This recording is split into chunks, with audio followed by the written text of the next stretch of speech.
So okay, so pair of angles में इस video में हम पेयर ऑफ एंगल्स की बात कर रहे हैं। और पेयर ऑफ एंगल्स कब बनेगा? जब हमने कहा कि ओके हमारे पास एंगल खाली बनता था उस वक्त जब हमारे पास दो लाइंस होती थी।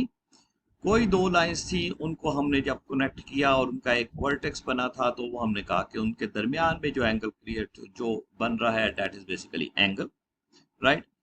अगर ये दो से ज्यादा लाइंस हो जाएं, ये तीन लाइंस हो जाएं, सो तीन लाइंस हो जाएंगी तो फिर क्या होगा? और ये तीनों लाइंस का वर्टेक्स सेम हो, that is which is basically shown over here, जो कि यहाँ पे ओ की फॉर्म में हमने शो किया।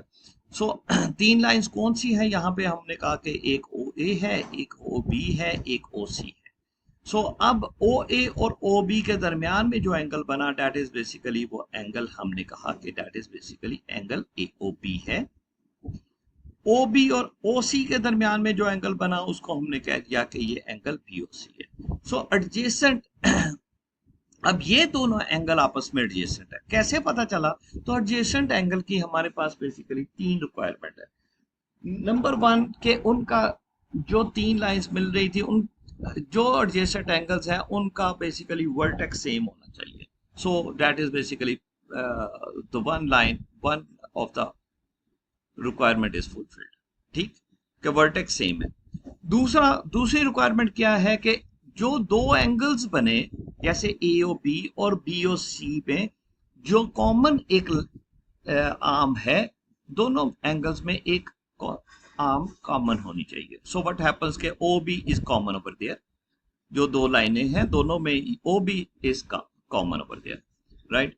And the third one is कि इस कॉमन के ऑपोजिट साइड पे जो भी एंगल बनेगा वो basically that is basically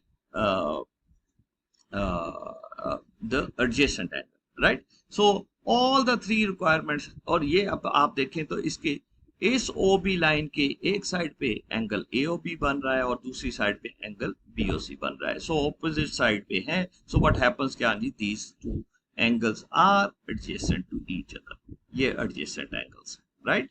so adjacent angles के बारे में इतना ही था, हमें पता चल जाए कि ओके कौन कौन से एडजेसेंट एंगल्स हैं। Now we'll discuss the further pair of angles after learning this adjacent angle in the next video. Thank you very much.